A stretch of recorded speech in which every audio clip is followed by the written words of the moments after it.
Que signifient les codes lettres inscrits sur les planches de zonage et dans le règlement du PLUI? C'est très simple. Les 18 communes du territoire Marseille-Provence sont découpées en différentes zones, regroupant chacune plusieurs parcelles. Il existe 3 grandes familles de zones. Les zones U comme urbaines, A comme agricole et N comme naturelle. Chaque grande famille comprend plusieurs zones ayant toutes une vocation particulière, comme l'habitat, les espaces verts ou l'activité économique. Le tout se traduit par un code lettres. En tout, il existe 14 types de zones que nous allons décrypter ensemble. Les zones d'habitat distinguent les espaces d'habitat collectif UC des espaces d'habitat individuel UP. Leur développement s'accompagne d'exigences fortes en matière d'architecture et de paysage.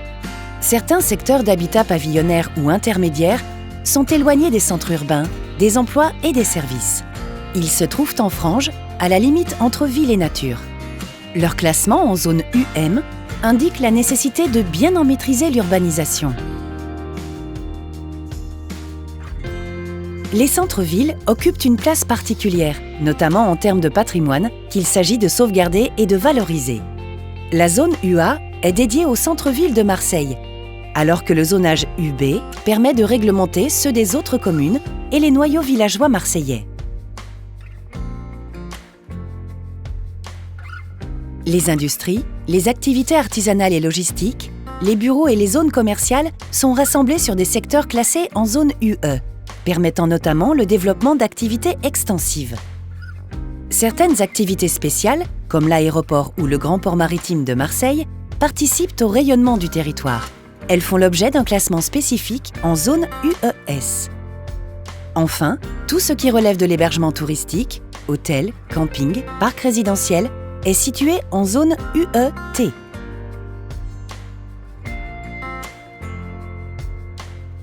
Pas de fonctionnement fluide du territoire sans des équipements pour se déplacer, étudier, se soigner, faire du sport.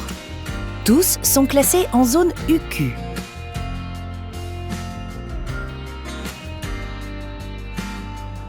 L'environnement participe à notre qualité de vie.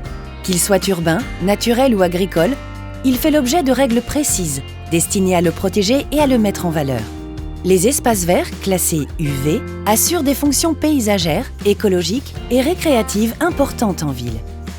Entre mer et collines, le territoire dispose de zones naturelles à la fois remarquables et fragiles, classées N.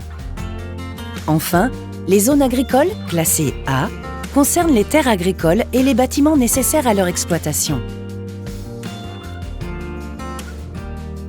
Le zonage permet aussi d'anticiper le développement du territoire.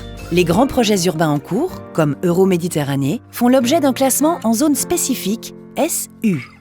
Les zones AU sont réservées aux projets qui seront lancés dans un avenir plus ou moins proche. Toutes ces zones forment la grande diversité du territoire Marseille-Provence et permettent un aménagement cohérent et respectueux. À savoir, si vous êtes situé sur la zone UA, UB, UC, UM ou UP, pensez à consulter l'OAP, Qualité d'aménagement et formes urbaines. Il s'agit d'une orientation d'aménagement et de programmation qui précise le règlement pour mieux adapter votre projet au contexte du quartier. Et pour en savoir plus, n'hésitez pas à consulter le guide d'utilisation du PLUI en ligne ou en mairie et à regarder les autres vidéos. Une manière simple et ludique de découvrir de quoi se compose le PLUI, comment s'y repérer, ainsi que la particularité de chaque article du règlement et la signification des OAP.